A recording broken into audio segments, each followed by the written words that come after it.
Hello. Hello, everyone. Thank you very much to the organizers for giving me this great opportunity. I'm Pavithran Iyer. I work at Xanadu, a startup based in Toronto. Today, I'll be talking to you about this project on improved quantum error correction with randomized compiling. The idea started off when I was a postdoc at IQC. Before I start, I just want to thank the people that I got the chance to work with in this project, which is Aditya Jain was a PhD student at IQC, also in the audience, Joe Emerson, who was my supervisor, and Steve Bartlett, who's also here. Before I start, I want to motivate this work and give you a very big picture and then the problem that we're trying to address here. When I think of this quest for building a logical qubit, there's a roadmap that starts from the physical and then goes to the logical qubit. There's a couple of milestones here. First, we want to understand noise at the level of the physical qubit. Then we want to have some mathematical modeling of it, and then design fault-tolerant protocols, and finally benchmark them using numerical simulations. Of course, we can't understand everything that goes on in physics. There's a little bit of a cloud between the mathematical modeling and the exact hardware. And once we have built a fault-tolerant protocol, we are basically interested in knowing how well it does, how much bang for the buck do we have. And the interesting question here is that if we manage to clear up this cloud and eliminate the complex features that we cannot anyway understand, by doing this active noise tailoring process and eliminating these sources, do we actually lose out on the performance of the error correcting scheme itself? And this is the general question we are trying to answer here. Okay, before going into the details, I just want to give the results at a quick glimpse. So here, when we talk of removing complex features, we're actually referring to this noise tailoring technique that's popularly called randomized compiling. And in this talk, what I want to show is that I want to convince you that when we apply randomized compiling along with quantum error correction, we actually gain in the performance of the error correcting scheme. And specifically, if we did quantum error correction with the concatenated Steen code, we show that the logical error rates can be reduced for this large class of errors called coherent errors. In specific, we observed that randomized compiling enhances the performance of the Steen code under product of arbitrary rotations. We also saw this feature that the performance gains can be arbitrarily increased by going to larger and larger code sizes through concatenation. And we saw that not only is this true for rotations, we can also extend it approximately for general noise that we can express as a composition of a rotation and decoherence. Okay, so the take-home message for this talk is going to be that randomized compiling is a crucial step for developing fault-tolerant protocols. Okay, so now I'm going to go into the details a little bit and give you an understanding of what are the different elements in this talk. So first, we are worried about physical errors. Physical errors are mathematically modeled as maps that preserve density matrices. So in this case, completely positive trace preserving maps. There's a nice representation of these maps, which is popularly known as the chi matrix. It essentially tells you what it does to every Pauli matrix, because then you can reconstruct what it does to its state. And then the nice feature about this is that you can attribute elements of this chi matrix to actual physical processes. Namely, the diagonals are attributed to some sort of probabilities of Pauli errors occurring in the system. The off diagonals are non-Pauli effects. And then it also turns out that if you want to look at an n-qubit channel, all you have to do is take a tensor product of the chi matrices of the single qubit channel. And so this is an attractive representation to work with. Okay, so we saw that the chi matrix describes, it's a 4x4 matrix that describes noise processes with diagonal and off diagonal entries. It turns out that if you take a channel and just apply a random Pauli operation before and undo it after the channel, and average over all such operations, you will actually get an average map that commutes with every Pauli. So it's a Pauli channel itself. Its chi matrix is actually diagonal. And this is nice because if we did this experimentally, we actually kick out different noise sources that we cannot actually anyway understand. So this is a way of taking a complex noise process and tailoring it to something that's simple enough. And it turns out that there's this wonderful paper by Joe Emerson and Joel Wallman, where they show that this can actually be done in a quantum circuit, where even though we have to introduce additional Pauli gates in the mathematical framework, we can actually do this by compiling these new Pauli gates into the existing gates. So this can be achieved at no extra cost. So there's a neat scheme that basically ensures that we can only assume there's Pauli noise in the circuit. Okay, so there is physical errors. There was a way to eliminate complex features, arrive at a Pauli noise model. Now I just want to give you a quick run through of what we mean by logical errors. So as you all know very well here, that information needs to be encoded, and then we assume that at the simplest picture, there's noise that acts independently on the physical qubits. And then there's a quantum error correction routine. And then if we assume that everything goes perfectly with quantum error correction, we can think of extracting the encoded information. And then in goes information and out comes information. So it's tempting and easy to just black box this whole thing and call it some other noise channel that describes the cumulative effect of noise plus quantum error correction. This is a nice framework because now we know what to compare. We want to compare bare noise with the effective channel. And because we have a process that describes the combined effect of noise and error correction, now we want to understand the noise on the logical qubit to noise in this effective channel. Okay, so I won't go into the details of how we compute this effective channel. There's a series of works that actually do it before us. These techniques are described in the concerned paper. I will just leave it with this cartoon here. So the effective channel is also a quantum channel. It has a chi matrix, and it turns out that to understand the ijth element which are associated to logical Pauli matrices, logical Pauli operations in this chi matrix, you can actually think of it as contributions coming from errors that leave a residual logical operation after error correction. So once we have constructed this matrix, all we need to know is the logical error rate, which is related to the top left element of this matrix. In fact, that is the logical infidelity or 1 minus fidelity.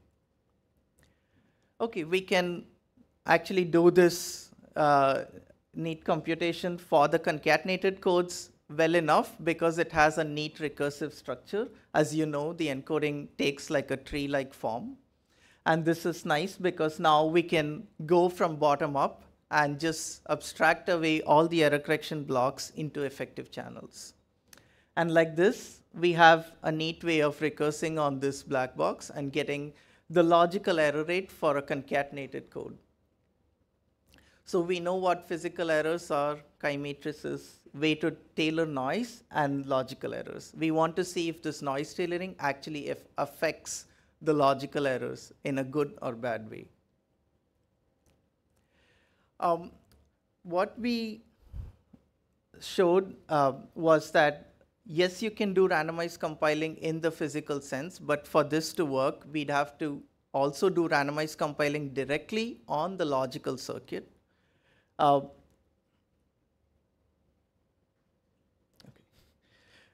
So what we prescribed was to follow a similar protocol where we take a logical circuit where you have little logical gates with hats on them, followed by quantum error correction routines. So this is the gadget for the logical gate implementation. We can likewise, in the physical case, we can insert random Pauli gates before and after the logical gates. The nice thing is that because quantum error correction involves the decoding step, you can actually compile these polygates into the error correction routines, and like that, we'd add no extra hardware. It's all done by keeping track of these extra gates in software. And because we have to anyway average over measurement outcomes, we just prescribe that for each step in this average, we consider a version of the circuit with a different compilation of polygates.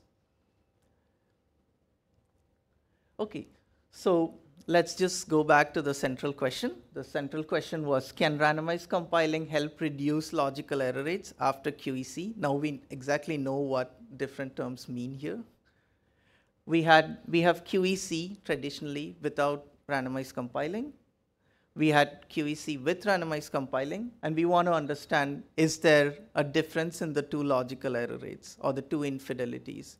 And to make things easy and have one number, we just take the ratio of the two. If this ratio is greater than 1, then yes, we benefit. If it's less than 1, that's bad news. Okay, so it's actually nice to illustrate this for sort of a toy error model, but also relevant in many situations. Just simple rotations about the z-axis, where you have n physical qubits, they're all rotated by some angle omega around the z-axis. In this case, it's actually easy to see that the chi matrix for this channel takes this form. You have diagonal entries corresponding to, you can understand it as probability of the identity error proportional to sine of the angle squared, and probability of the z error proportional to, sorry, it should be reversed, the cos on the top left and the sine on the bottom right. Going through this mechanism of computing the effective channel, we can see that the effective channel approximately takes this form.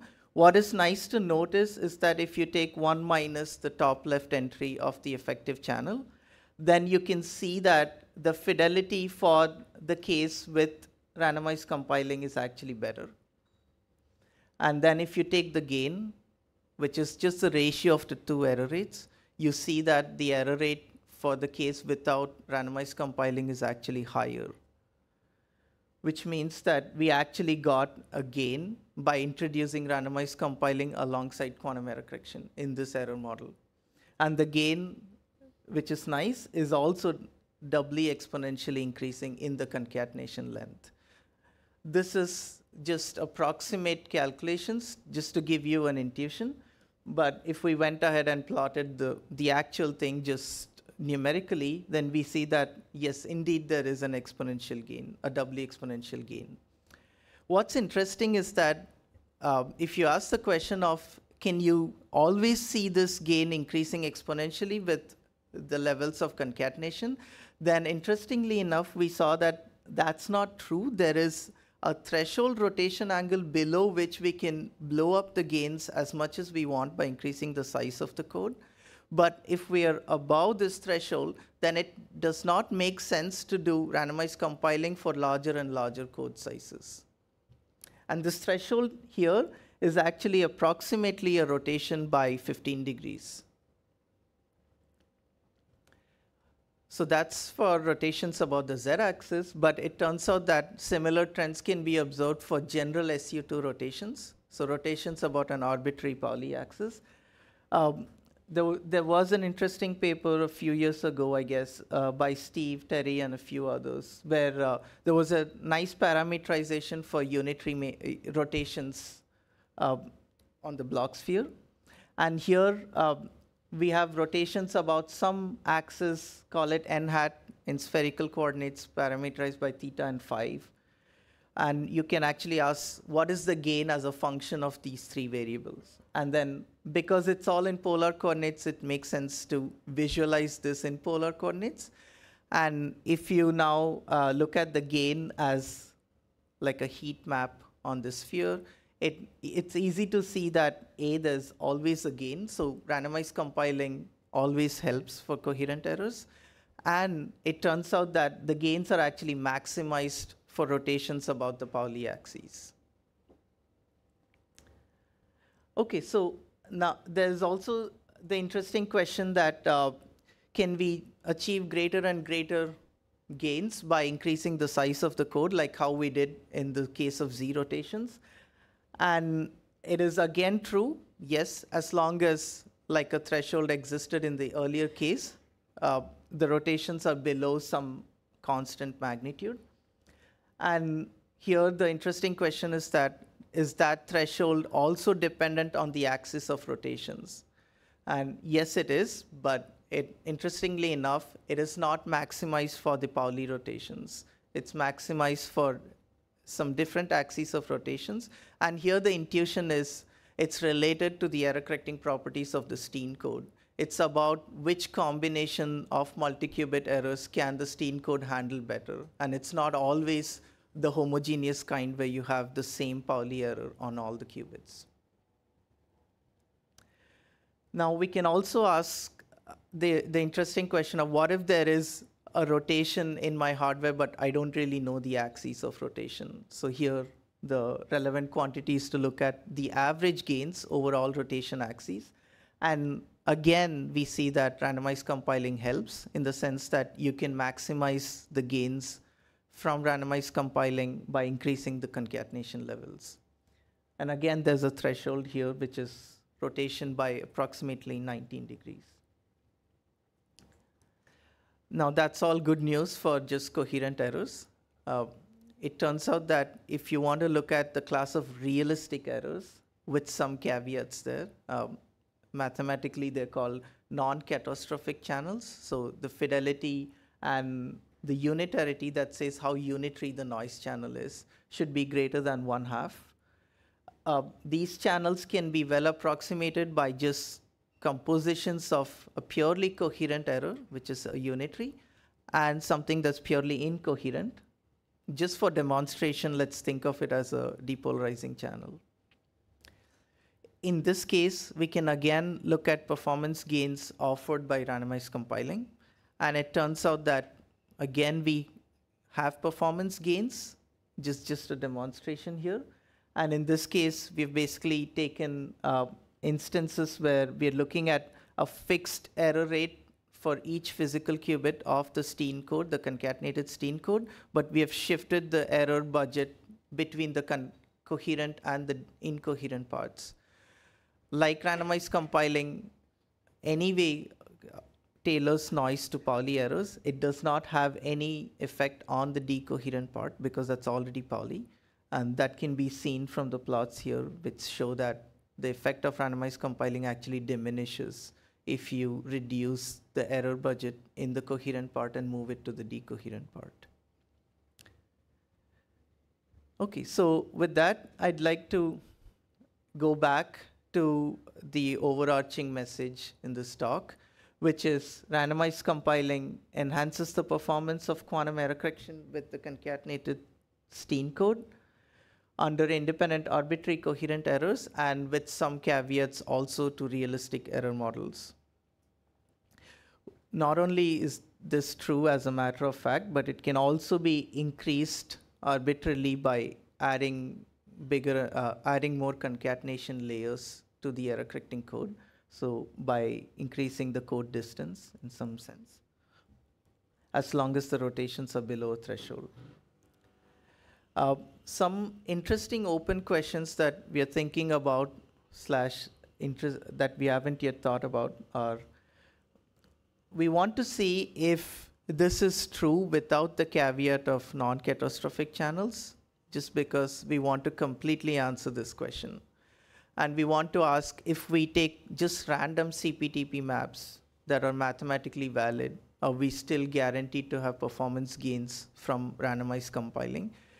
We'd made some numerical tests to answer this question. So we went ahead and followed some mathematical prescriptions to generate random CPTP maps and look at the gain offered by randomized compiling. And we interestingly found some cases where it's better not to do randomized compiling. And we're trying to understand why this is the case. And this is an interesting question for operational reasons. when we prescribe randomized compiling as a tool, we want to basically compile the circuit with all possible random Pauli operations inserted between the gates. This is not easy to do because there's just an exponential number of them. So we want to know if these performance gains can be still observed if you do it with a finite number of Pauli operations. And then some others interesting questions are, is it possible to start with a channel where you don't have gains and then play around with the actual hardware to tune down the noise sources such that you go to a error channel where you can actually guarantee performance gains due to RC? And then the final interesting question that we want to track down is, randomized compiling so far in this talk is about tailoring noise to Pauli errors. But what if you also do just twirling with different groups where you can tailor noise to a different class of errors? We want to know if this is useful to actually see further performance gains, or is it useful to see performance gains where this does not offer any performance gains? So with those questions, I want to leave you here, and hopefully I've convinced you that randomized compiling is a good tool. Thanks.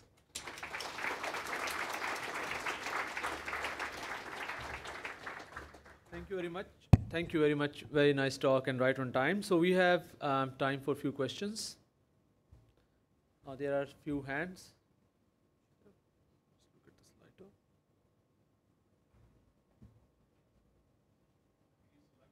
Oh, sure.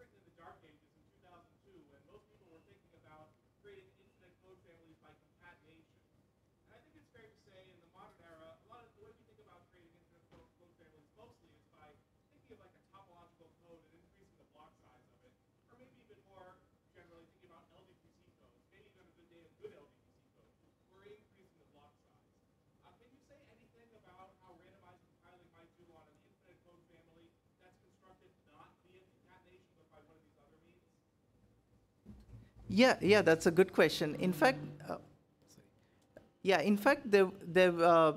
there has been a work by Bravi and a few others where they looked at comparing the performance of channels versus their twirled approximations, which is achieved through randomized compiling in this case, for surface codes, and there have been performance gains in that situation too. Now, the other question of can we apply these kind of numerical tools to also study surface codes? There is some hope there because there is this notion of renormalization group decoders for surface codes that essentially look at the surface code as a concatenation code. But the thing there is that if we blindly apply these tools, we'd be kind of far away from the actual logical error rate estimates for the surface code decoder. Okay, we have a question online. The question is it correct to understand that you are doing randomized compiling on two levels, both physical and logical? So here, the randomized compiling, actually, if we look at the circuit, it only applies randomized compiling at the physical level.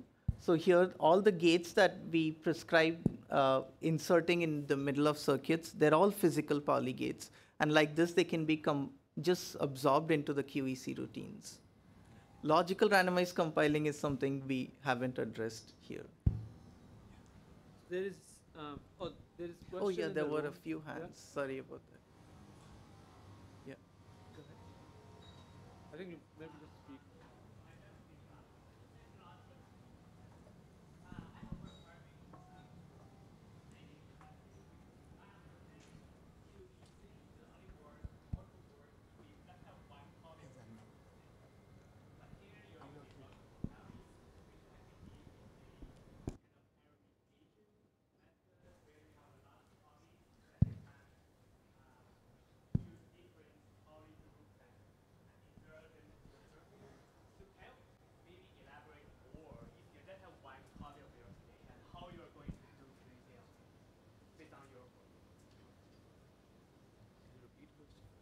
Oh, yes, yes. Sorry? I got the question. Can you repeat the question? Oh, yes, yes. So, yeah, just to repeat the question, I guess you were asking about randomized compiling here is an average procedure where you insert different Pauli gates and you look at the average dynamics over all the Pauli gates that you inserted. And your question was, can you comment something about the single shot case where you just have one gate inserted?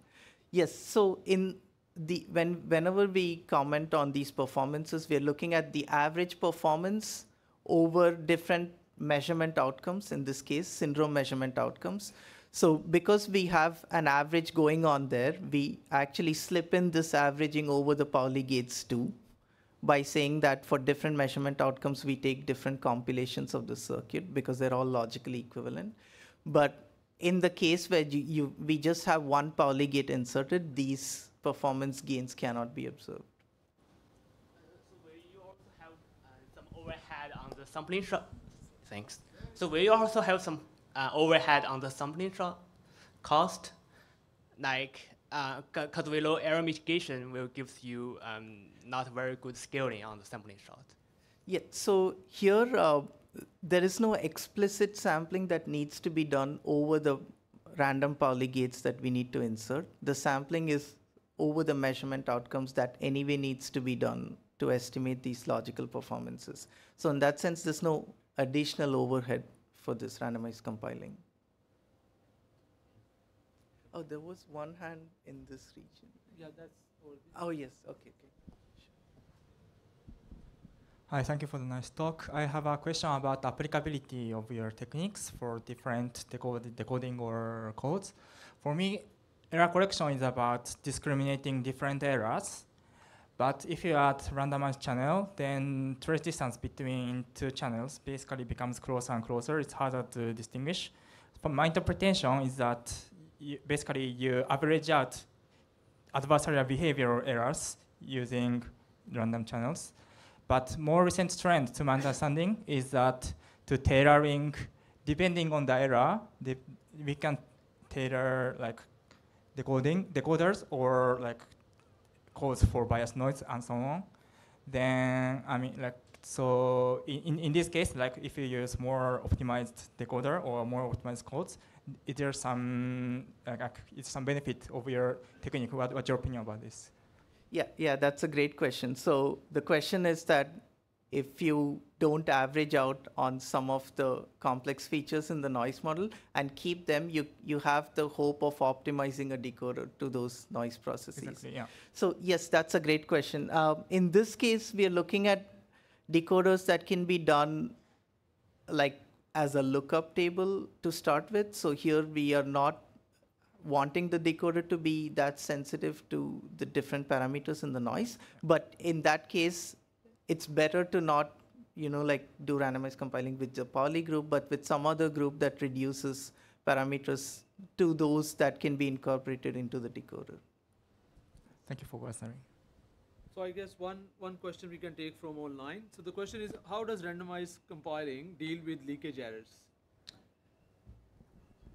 This is a great question. I'd like to defer it to the experts in randomized compiling. Okay, no worries. Okay, I guess we are 3 minutes above the time. Our speaker is here. I encourage you to please have a chat with him if you have more questions during the break time. So now we are going to a short break, half an hour. Is there any announcement before that? Or? Okay, so we all meet at 10:45. Let's thank our both speakers, Riddhi and Pavithran.